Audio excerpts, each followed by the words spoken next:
الله لا إله إلا هو الحي القيوم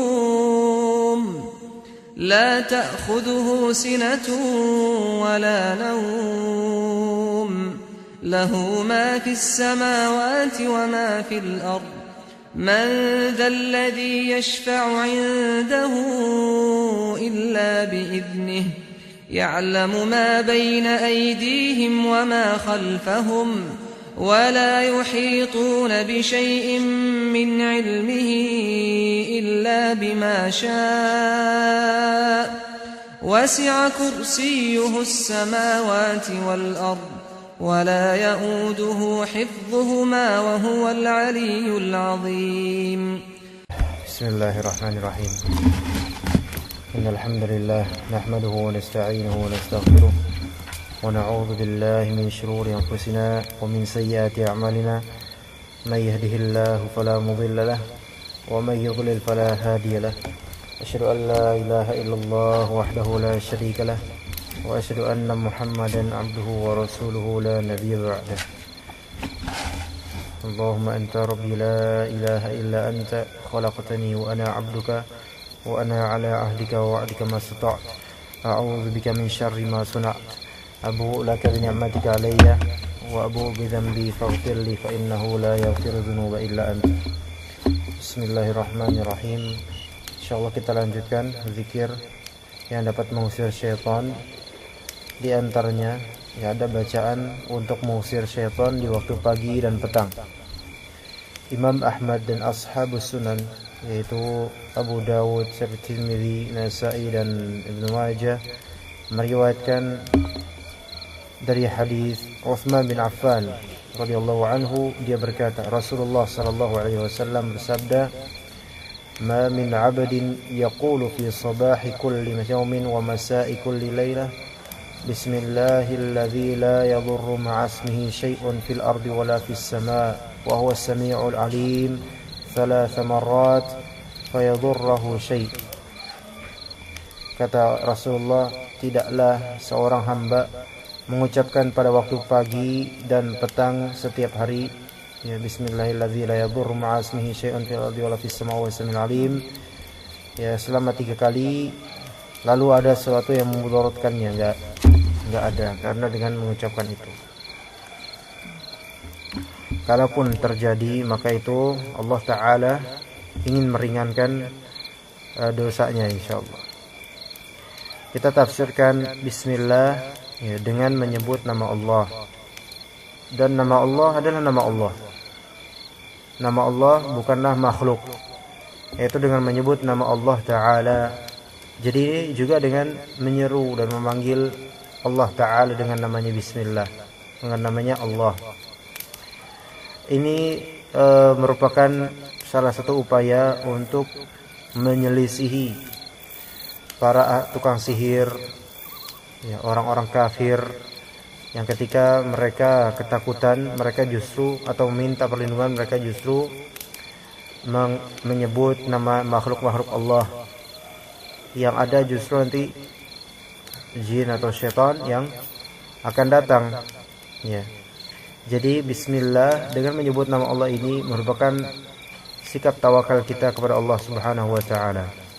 Bismillah alladzi la yadurru ma'a ismihi syai', yang dengan ma'asmihi yaitu dengan menyebut namanya, maksudnya ma'asmihi di sini menyebut namanya. Ya, jadi bukan bersama dengan namanya yaitu nama-nama dipajang itu enggak, tapi bersamaan dengan ya, menyebut namanya. Jadi ism di sini artinya tasmiyah, yaitu menyebut namanya. Hi di sini kembali kepada lafaz jalal Allah yaitu ma'asmillah, ma'atasmiyatillah. La yadur, tidak ada sesuatu syai', tidak ada sesuatu pun yadur yang memberikan mudarat fil ardi wala fis sama, di langit dan tidak pula di bumi, yaitu dilindungi ya, dengan sebab menyebut nama Allah ya, tapi terfahami dan benar nama Allah yang disebut ya, enggak ada yang memberikan mudarat di langit maupun di bumi ataupun di langit. Wa huwa as-sami'ul 'alim, dan dia pun As-Sami', yaitu Maha mendengar ketika kita menyebut namanya, walaupun sekadar berbisik. Justru kalau misalnya kita perhatikan kenapa orang yang teriak karena marah dengan istrinya atau dengan temannya atau dengan musuhnya, padahal jaraknya dekat banget, tapi kenapa marah? Karena ketika hati berjauhan, maka membutuhkan suara berlebih, makanya marah. Adapun kalau misalnya hati itu berdekatan, maka dia akan menasihati dengan lembut. Iya, menasihati dengan lembut. Begitu juga dengan orang yang berzikir. Ketika dia semakin keras zikirnya, itu menunjukkan semakin jauhnya dia kepada Allah. Tapi semakin lembut dalam artian dia berzikir, lisannya berzikir, cuma dilembutkan karena dia yakin Allah Ta'ala Maha mendengar, itu menunjukkan kedekatan dia kepada Allah Subhanahu Wa Ta'ala. As-Sami', Allah Subhanahu Wa Ta'ala adalah As-Sami' yang Maha mendengar, Al-Alim yang Maha mengetahui. Al-Alim yang Maha mengetahui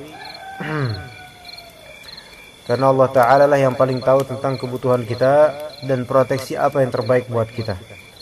Sedangkan kita sendiri kadang tidak tahu apa yang menyerang kita nanti atau sedang menyerang kita. Misalnya kalau kena sihir, na'udzubillah, di mana letak buhul sihir, di mana letak jarum yang ditusukkan di boneka itu, kita sendiri nggak tahu, secara gaib nggak tahu. Walaupun mungkin tahu, bisa diketahui karena rasa, tapi kan ada di sisi lain yang tidak terasa, yang ternyata ditanami di sana buhul, atau setan masuk lewat mana, jari yang sebelah mana atau yang mana, kita nggak tahu. Sehingga ketika kita membaca wa huwas sami'ul alim, itu benar-benar ada keyakinan bahwasanya tidak mungkin Allah tidak mendengar doa saya. Dan juga ada rasa yang harus ditanam, yaitu tawakal kepada Allah, karena dialah yang tahu sebenarnya, bukan kita, bukan ruqyah, bukan siapa. Ruqyah itu wasilah saja, wasilah. Sehingga jangan sampai di sini kaum muslimin tidak diajarkan sebenarnya kalimat-kalimat ini, sehingga mereka ketika mendapatkan musibah, mereka justru bertawakal kepada makhluk Allah Ta'ala. Karena apa? Karena minimi ilmu tentang tauhid. Dan ini sebenarnya zikir-zikir, semua zikir mengajarkan tentang tauhid. Kok tiba-tiba ada bau jengkol gini? Ini bau apa? Ada yang lempar, ini apa? Al-muhim. Tapi kayak gini aromanya. Taib ini diucapkan salah samarat 3 kali di waktu pagi dan petang menjelang malam. Boleh petang ba'da asar, atau kalau misalnya tidak mampu atau lupa habis maghrib tidak apa-apa. Ya 3 kali. Ya. Boleh kalau misalnya diniatkan zikir mutlak aja. Maksudnya zikir mutlak kalau lagi takut atau memang minta perlindungan atau gimana gitu. Enggak apa-apa. Mutlak aja. Iya. Ya enggak apa-apa. Selama memang kita paham maknanya, karena maknanya itu berkaitan dengan madarat yang bakal terjadi. Misalnya diprediksikan, ya. Misal kita ketemu orang yang mana orang itu normalnya memberikan madarat gitu kan. Orang gila atau preman, ya. Bisa bismillahilladzi la yadurru ma'asmihi syai'un fil ardi wala fis samaa'i wa huwas samiul alim. Tapi ya tentu yang terbaik adalah dengan penghayatan qalbu terhadap makna doa ini, ya. Kemudian yang kedua, Imam Abu Dawud dan At-Tirmidzi meriwayatkan dari hadis Abu Hurairah radhiyallahu anhu, anna Abu Bakr As-Siddiq qala ya Rasulullah murni bi kalimatin aquluhunna idza asbahtu wa idza amsaytu. Faqala qul Allahumma fatir as-samawati wal ard عالم الغيب والشهادة رب كل شيء وملكه أشهد أن لا إله إلا أنت أعوذ بك من شر نفسي ومن شر الشيطان وشر الشيطان وشركه. Ada juga tambahannya wa aqtarifa ala nafsi su'an aw jurul muslim. Tapi ini enggak ditulis di sini. qala faqulha idza asbahta wa idza amsayta wa idza akhadhta madja'aka. Abu Dawud dan Tirmidzi meriwayatkan dari hadis Abu Hurairah bahwasanya Abu Bakar As-Siddiq berkata, "Wahai Rasulullah, perintahkanlah saya dengan beberapa kalimat yang dapat saya ucapkan pada waktu pagi dan petang." Maka beliau pun bersabda, yang tadi kita dengar, "Ya Allah, fatiras samawati wal ardh." Ya Maha Pencipta langit-langit dan juga bumi. Nah, karena Dialah menciptakan, maka Dialah yang Maha mengetahui segala yang ada di keduanya itu. Alimul ghaibi wasyahadah, yang Maha mengetahui yang gaib dan yang nyata. Itu yang gaib bagi kita dan yang nyata bagi kita, Allah lah yang Maha mengetahuinya. Rabb kulli syai'in wa malikah, Rabb segala sesuatu dan yang merajai, raja. Malik itu raja. Asyhadu an la ilaha illa anta, saya bersaksi bahwa tiada Tuhan yang berhak diibadahi kecuali Engkau. A'udzu bika min syarri nafsi, saya berlindung kepada Engkau dari keburukan diri saya. Wa syarri syaitan, dan kejahatan syaitan. Wa syirki, dan sekutunya. Kalau misalnya memang tidak hafal Allahumma fatiras samawati wal ardh sampai asyhadu an la ilaha illa anta, boleh a'udzu bika min syarri nafsi wa syarri syaitan wa syirki. Di sini berlindung kepada syarri nafsi. Sebenarnya syarri nafs, bahwasanya jiwa kita itu kadang condong kepada keburukan karena dipengaruhi oleh syaitan. Jadi tiap-tiap kita itu ada qarin syaitan yang mengajak kepada keburukan, normalnya gitu. Ada syaitan yang mengajak kepada keburukan. Ya, kalau misalnya kita tidak punya ilmu dan basirah, maka kita tidak akan bisa membedakan antara bisikan syaitan dengan murni bisikan jiwa. Ya. Karena bisikan syaitan itu halus. Ya. Tapi semakin pintar kita, semakin halus bisikan itu. Karena syaitan itu mereka mempelajari kita, sementara kita belum tentu mempelajari mereka. Jadi mereka mempelajari kita gimana titik-titik lemahnya, celah-celahnya di mana, kemudian bagaimana cara untuk mentalbis dan menipu kita. Itu semua syaitan, itu tugas mereka. Sebenarnya tugas mereka adalah ibadah kepada Allah, namun mereka lebih memilih ke jalan neraka. Nauzubillah.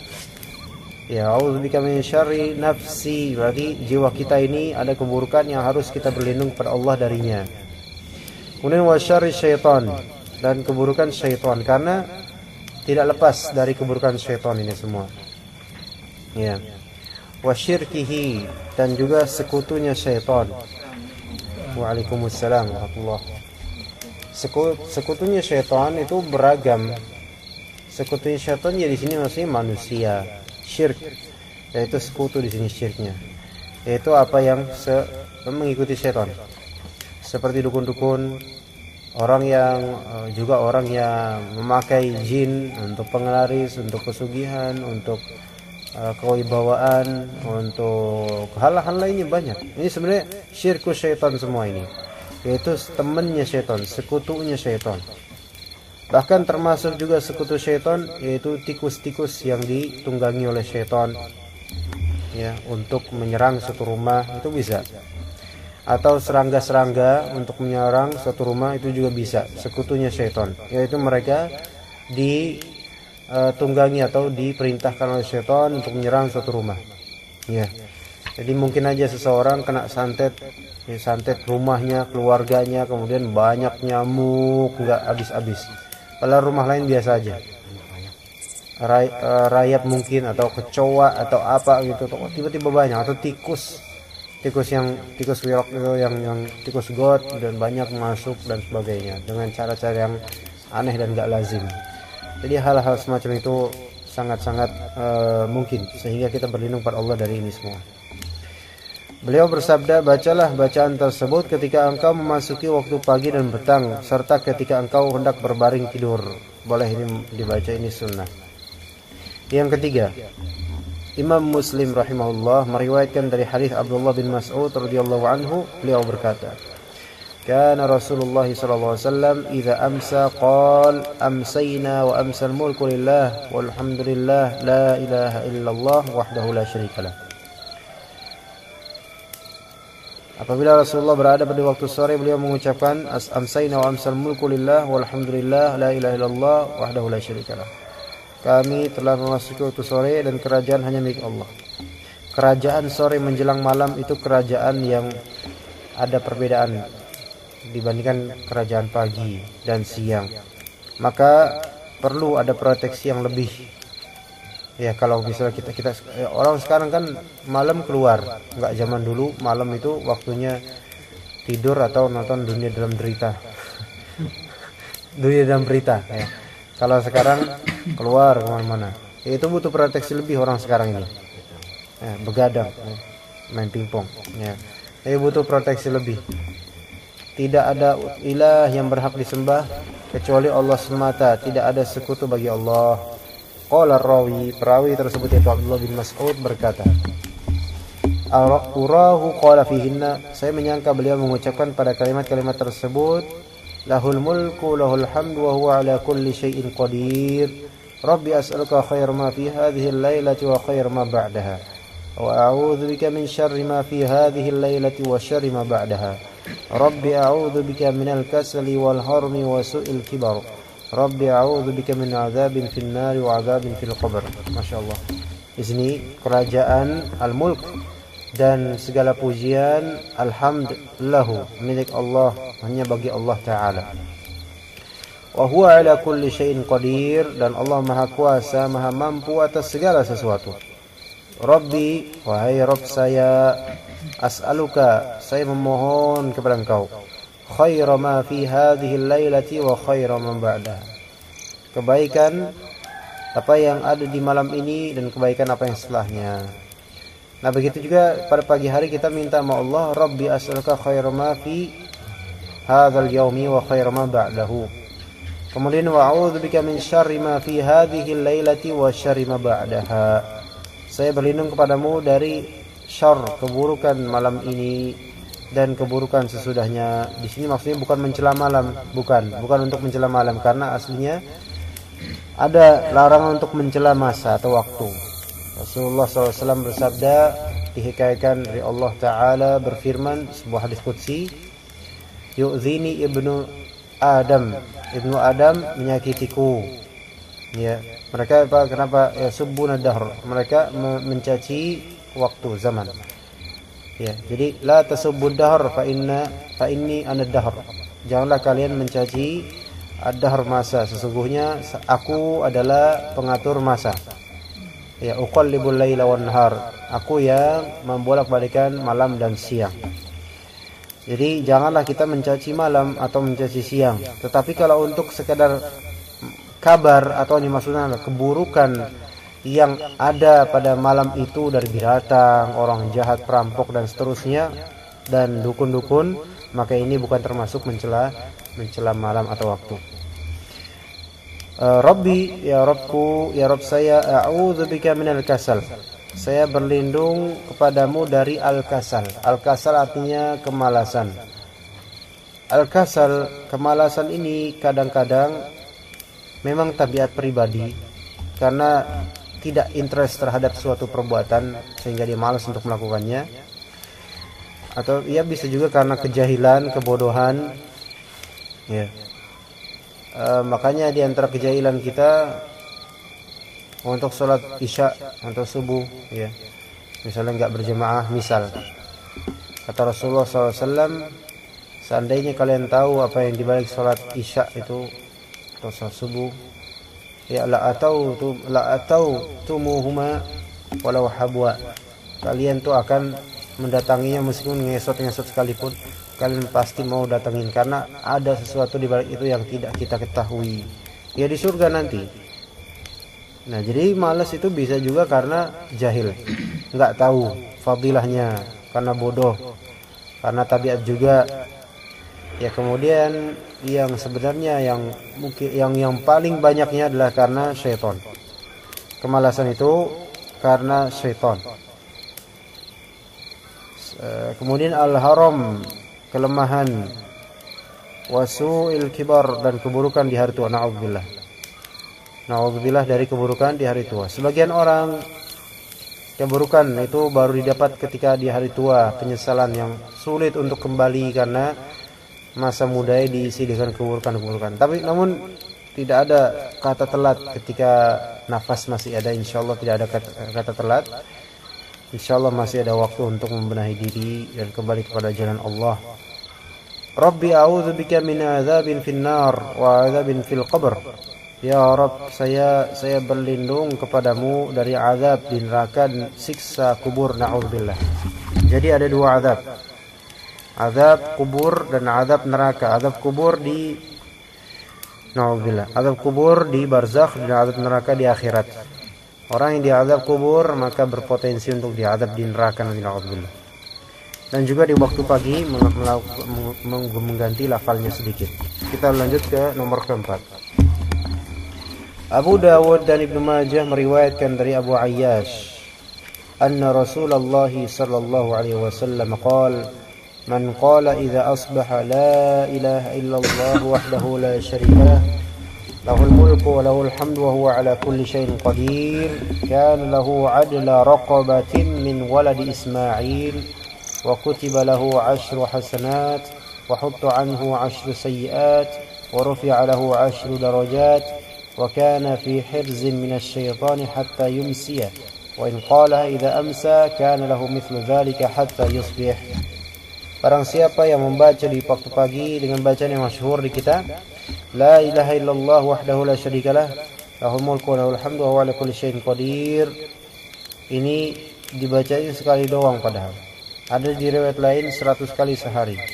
Ala kulli hal, yang penting baca. Ya, tapi dengan penyerapan makna. Ini tauhidnya, sangat tauhid ini. La ilaha illallah wahdahu la syarikalah. Tiada ilah yang berhak disembah kecuali Allah semata. Tiada sekutu baginya. Lahul mulk, baginya kerajaan, walahul hamd, baginya segala pujian, wa huwa ala kulli syai'in qadir. Dan dia Maha Kuasa atas segala sesuatu. Apa yang kita dapatkan insyaallah, maka baginya pahala seperti pahala memerdekakan seorang budak dari anaknya Ismail, anak cucu Ismail. Pahalanya besar. Kemudian itu satu, kedua dicatat baginya 10 kebaikan. Kemudian yang ketiga dihapuskan darinya 10 keburukan. Kemudian diangkat baginya 10 derajat. Dan ia selalu terlindungi dari syaitan sampai sore hari. Dan jika ia membacanya pada waktu sore, maka baginya pahala seperti demikian itu hingga ia pagi hari. Nah, ini gimana kalau misalnya kita udah baca tapi tetap aja tergoda syaitan? Itu ya karena mungkin bacaannya dia nggak benar atau nggak menghayati, atau dia merasa saya sudah baca nggak mungkin kena syaitan, maka kena dia. Jadi bukan berarti ayat ini melindungi, maksudnya zikir ini dengan izin Allah membuat kita terlindungi dari syaitan, tetapi harus juga dengan adanya usaha untuk menghindari mereka atau tidak mengikuti jalan mereka. Wala tattabi'u khutuwatis syaitan. Khutuwatnya yaitu step-stepnya. Syaitan itu punya step-step. Kalau syaitan itu langsung gitu aja tanpa step, itu gagal terus mereka. Tapi syaitan itu pakai step, dan mereka merencanakan gimana, mencanangkan strateginya itu. Tiap-tiap manusia ada kelemahan masing-masing yang mereka pelajari. Ya, kemudian gimana trik-triknya? Itu mereka rancang itu. Ya, dan mereka rancang itu semua bukan untuk mendapatkan pahala, ridho Allah, bukan, tapi ridhonya iblis. Karena semakin mereka berhasil, terutama kalau ujung-ujungnya adalah menceraikan istri dan suami dan mencerai-beraikan kaum muslimin, itu mereka sukses sehingga kekuatan mereka bertambah. Jadi yang mereka inginkan, yang mereka cari itu kekuatan di sisi iblis. Ya, dari makan ini, makan itu, mereka mencari kekuatan. Na'udzubillah. Itu keburukan mereka sehingga semakin bertambah. Karena makanan, ya kata orang-orang, you are what you eat.